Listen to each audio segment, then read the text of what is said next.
Warriors, you are in for a treat today because Melissa Henson joins us once again right here on the Warriors. She's the VP of the Parents Television and Media Council. She's returning to fill us in about a new film not many of us even knew about. It is called Poor Things. Melissa is considered one of the foremost experts in media, in analyzing, in bringing to our attention what we need to know because we're all so overwhelmed today. We haven't got a clue what's going on streaming, television, movies. So Melissa Henson joins us. And I want to make it very clear to everybody. This is a much needed organization, the Parents Television and Media Council. It is a nonpartisan organization advocating, listen up, advocating for responsible entertainment. The website, everybody, is parentstv.org. And all of you go to Twitter. I mean, X, it's called X now, at the PTC. Welcome, Melissa Henson, back to the Warriors. Thank you so much for having me back. Well, I'm so happy you're here because when I say I consider you the foremost expert, I really do with all of these issues going on. I want to go over, I have to tell you, Melissa, I don't comment on anything unless I actually watch it, read about it, do my homework. And I didn't really know. I was watching learning about the BAFTAs, which are the British Academy Awards. And this movie kept winning a lot of awards a couple of months back. It's the precursor to our Oscars here in America called Poor Things. And I really wasn't on top of that film at all. And I'm like, what is this Poor Things? I got to check it out. Fast forward, we're all busy. Now we're up to the Academy Awards and it starts winning. And I'm thinking, wait a minute. I watched that. I think a girl, she's committing suicide. She's pregnant. She's a prostitute. It's all kinds of sexual things. So you are here today. You wrote an excellent piece in Townhall, and we'll have all of this in the body of the video. Let's just jump in. Melissa, tell us all about you and Poor Things. Yeah, well, I'll start by introducing myself. I'm with the Parents Television Media Council, and we're a nonprofit, nonpartisan media watchdog organization. We try to keep parents informed about what they need to know when it comes to protecting their kids, both online and with the media that they consume.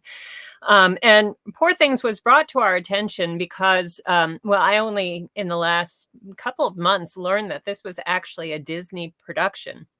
Now, I grew up in an era when we used to watch Wonderful World of Disney on Sunday nights. I remember Dean Jones and, Herbie and, all these great family-friendly films. And there's been a lot of talk in the last couple of years about Disney really making some major missteps and really betraying the trust of families that they worked for decades to build up. And I think this is probably the biggest misstep that Disney has ever made. Because the premise of Poor Things, this is a kind of a Frankenstein story. So this young woman, Bella Baxter, she's pregnant. She jumps into the river to commit suicide. She's pulled out of the river. She's dead, but the baby in her womb is still alive. And this sort of mad scientist doctor takes the brain out of the still living baby and puts it inside the body of the adult woman who's now dead. So what you have is a fully grown, fully adult woman's body with an infant's mind, a baby's brain. And this whole movie is about this, for all intents and purposes, it's a baby's sexual awakening. And I've seen some estimates that she is naked or having sex in this movie. Fully, at least a third of the movie to half of the movie is her either naked or having sex. They depict her inserting objects. I'm trying not to be too graphic here. That's why I left you to tell the story because I'm not sure what to say, but go ahead. No, it is shocking and it's appalling. But worst of all is that they actually filmed a scene that had to be removed because it violated the law in the UK. Because the scene depicted the Mark Ruffalo character hiring Bella Baxter, who is now at this point in the story a prostitute, hires her as a prostitute in order to teach his children about sex by having his very young underage children watching him having sex with a prostitute. This was something that Disney greenlighted. They filmed it. They included it in the movie. They had to remove it because it was unlawful, because they actually involved children in the making of this scene. It is so sick. But it the fact that they put these child actors through this, but even the very premise of this film, the fact that you have an infant's mind in an adult woman's body, and it's about the sexual awakening of an infant. I mean, this is like something Alfred Kinsey would have dreamed up. This it's totally perverse that this is coming from a major motion picture studio, for starters, and that it's coming from Disney is just mind-boggling. It's appalling. I think, Melissa, we have to think of Disney now as this is the way I see it. So you'll let me know your thoughts on this. But because the entertainment landscape is just failing financially, it just is. That's the business model right now. We have to think of Disney now as really going after adults in any way possible. This is the way I'm looking at it, to make a buck. Because Yeah. I can't find there's no redeeming quality in a film like this at all, except to stir up controversy and get people to watch it. And of course, many people are still stuck. I'm still stuck on it. Disney children, because I grew up like you. It was Disney Sunday nights, with the dinner in front of us. We got to watch it in our pajamas and all that fun stuff. I can't imagine why they would do this except they're grasping to make money, to create controversy, to make more money, and to Mm. get in front of all of this. I have a huge problem then seeing Emma Stone, take a stage, because we work at the Warriors and in what you do, we work with a lot of girls and women. And this is being called, a lot of outlets are calling it female empowerment. Mm. Now, she's a prostitute. And this is what our girls, let's just break it down, girls and young women are seeing. Again, it's more of this normalization of the sexualization of children, of young women. What are your thoughts? Like, I think we have to think of Disney now as an adult company Yeah. trying to make money. I don't know what else to say about them these days. What do you think? Yeah, I mean, it's hard to even justify the production of this movie as Disney just trying to make money because really, I mean, for the first many weeks that it was out in theaters, I don't think anybody had even heard of it. Nobody. I mean, it was kind of a stealth campaign. I mean, it was out for a month and a half before stories started to percolate up. So it's not like this was a huge blockbuster success. This isn't like a home run in terms of returning the investment that they made in producing the film. I'm not sure if it's even broken even yet. They they put it on Hulu a week before the Oscars, I think, just to increase the visibility and make Yes. sure that more people saw it.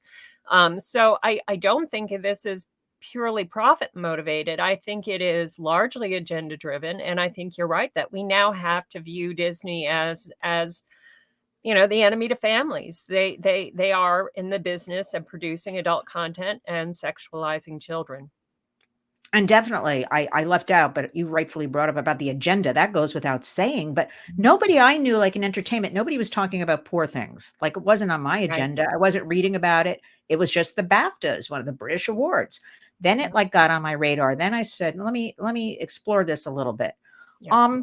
Let me ask you something. Do you think all these? I'm digressing a little bit though from I think the Oscars and all that, definitely obsolete. These award shows, I don't know. It's just, kind of the cool kids club. I don't even want to call them cool kids anymore. I don't know. No, nobody I know is watching those. The public, Right. the parents, they're really not watching that. I don't think it has any bearings on people running out to see Poor Things. I don't. Maybe they're going to watch it now from the comfort of their own home since it keeps flashing every time I turn my TV set on. That's the other thing. It will come up Poor Things. Poor Yeah. Things. Buy it for $5.59 or $5.99 or something like that. But I'm so upset about. Again, it is being pushed as women's empowerment, part of Yeah. this agenda. Last time we spoke, not that long ago, we're talking about Satan. We seem to see Satan in a lot of that messaging. Now we've got this with the prostitution. What are your feelings? Where is this going to go next? Because every time I think it can't get worse than Satan, then we have this movie. How are we going to really shut it down? Like Yeah. what can we do other than, bringing the truths, out to the public, telling them to follow your wonderful blog at parentstv.org to be on top of everything and educating them just not to watch it or spend their money on it. Like, what can we really do? Because I don't know. It just keeps getting worse. Yeah, it is a challenge for sure. And especially because we live in this age of media consolidation. And so you have fewer and fewer companies that are controlling more and more of the content that we consume. And I think it's easy for us to look the other way when a company that does X also does Y. We don't agree with X, but we really like Y. So I'm just going to pretend that X isn't happening so that I can continue to enjoy Y. And as informed consumers, I think we can't do that anymore. I think we need to be very deliberate in our media consumption. And I think we need to be very discerning and not excuse this bad behavior from these major media companies, because really the only thing that will get them to change direction, the only thing that will get them to show a little bit more care, a little bit more responsibility, is when they start hemorrhaging viewers, when they start hemorrhaging subscribers, when they start hemorrhaging money. Because at the end of the day, though they are largely agenda driven, they are accountable to their shareholders. They are accountable to their board of directors, and they have a fiduciary responsibility to return value to those shareholders. And so, if people start canceling their Disney Plus and Hulu subscriptions or their Netflix subscriptions, that's going to start to impact the bottom line, and that's going to have consequences when they have to report to their shareholders. Yeah, it's time to rev up new campaigns against everything, I think. But I was very concerned, Melissa, because it also, not only the suicide, which we have a problem here in the United States with our youth and suicide, but also promoting those negative images, again, sort of the subliminal messages of, forget it's just a bad, I can't even get into the sex thing with the Mark Ruffalo character in front of children. I can't even see board members and I've heard no media backlash from board members or anything like that. I tried to look around, research it a little bit. How are they allowing this? Why are they allowing this? It seems like somebody on the board, one or two of them, would say, "Hey, wait a minute, I'm a parent or a grandparent. I don't want this content." But Yeah. I don't hear or see anything. Well, yeah, I mean, I'm kind of reminded of the image of the three monkeys: hear no evil, see no evil, speak no evil. And I think that's probably what's going on with the board of directors. Either they've been given marching orders that they are not to comment on what Disney is doing, or they are blissfully unaware. So I think it's incumbent on us to make sure that the board members are aware. It's easy enough to track down the names of the people that sit on the Disney board. Many of them are presidents or CEOs of companies themselves. So it's not that difficult to figure out a way to reach out to them. We have tools. We have petitions on the PTC website. You can go to parentstv.org to sign some of the petitions that we've already created to deliver to the Disney board of directors. But I think we need to just keep beating the drum. We need to keep up the pressure. We need to not back down and not be silent. I'm sure I've said it on your show before, Lynn. I'll say it again. Silence gives consent. If we aren't speaking out in opposition to the things that we know are wrong, we're sort of tacitly agreeing to it. Yeah, silence is empowerment. It's allowing that predator. I'll just put it at that. What else? I want to double back on something, Melissa. Can you explain just a little bit so people listening can understand the consolidation? So we had Disney separate, then we had Hulu, which came onto the scene. I don't even know when, 8 years ago or so, maybe. Yeah.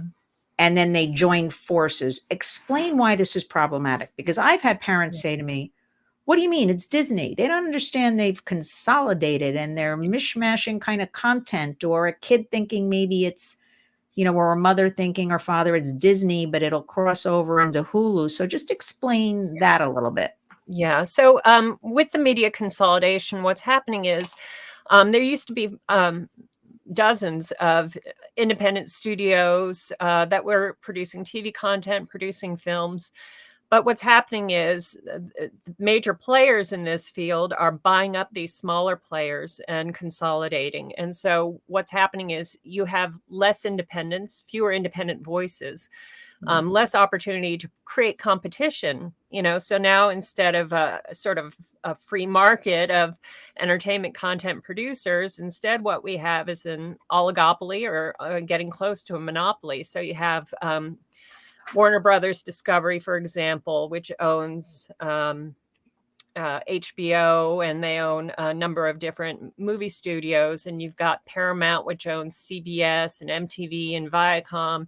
And you've got Disney now that owns Miramax. They own Disney Searchlight, and Poor Things is a Disney Searchlight picture. They are majority owners of Hulu. So the stuff that's on Hulu is ultimately, it's there because Disney is allowing it to be there. And there's an awful lot of really problematic content on Hulu. I'm sure we've talked about it before. There was a series called Pen 15.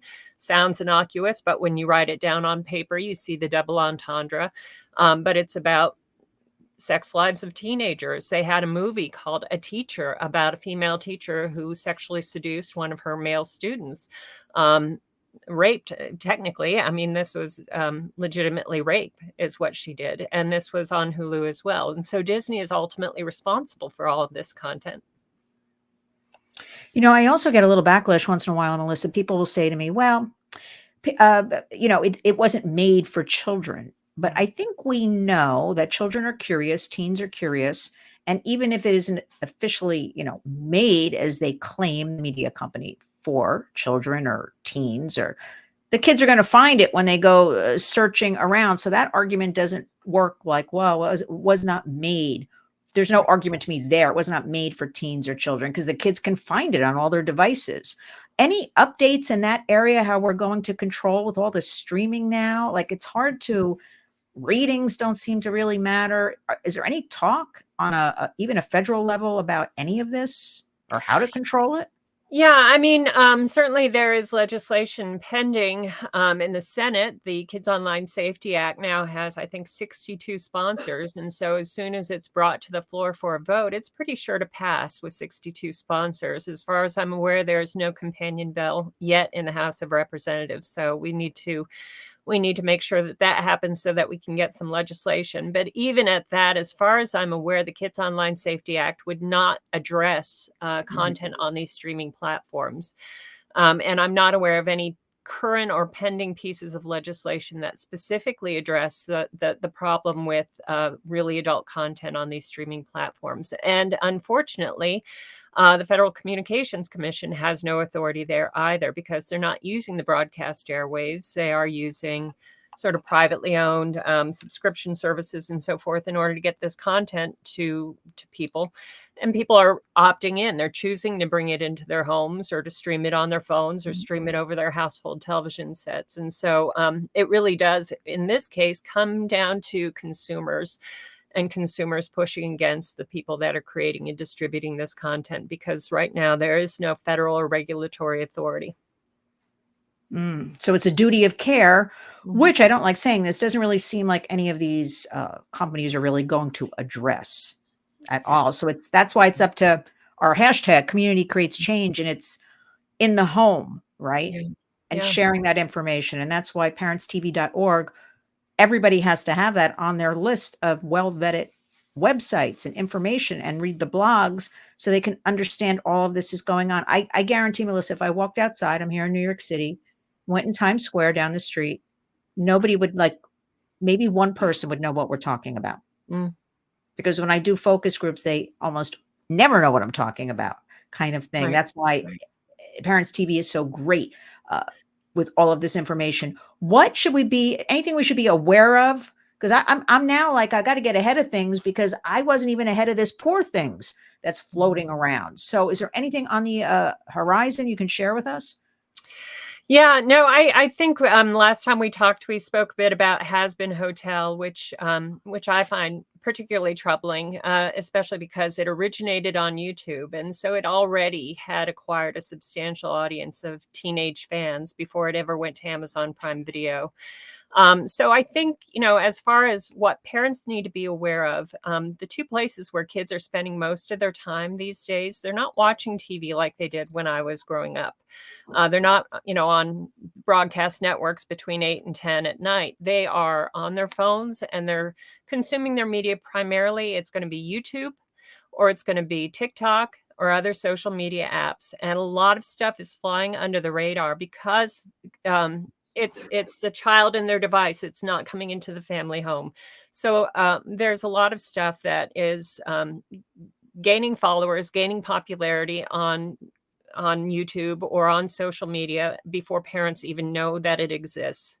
And so I think that's the real um, cautionary tale there with Has Been Hotel, is because that's how this show got picked up by Amazon Prime Video, is because it was on YouTube and it built up a substantial following on YouTube, and mostly a substantial following of teenagers. Melissa, I had a dream one night. Amazon owned everything. They owned. It's I might probably not going be to too happen far pretty off. But they eventually owned every entertainment platform, and I think I'm onto something. Like, I don't want to hear legally. We'll leave that for another program. But like I see things heading in that direction. You mentioned TikTok, and please weigh in or don't weigh in, however you see fit. Do you want to comment at all on what's going on with TikTok right now? There's a lot of, we're hearing banning, we're hearing divesting, we're hearing all kinds of things. What are your thoughts about all of this? Yeah. I mean, so the most recent news, of course, is that the House of Representatives passed a bill that would effectively ban or block TikTok in the United States unless they are able to sell to a U.S.-owned entity.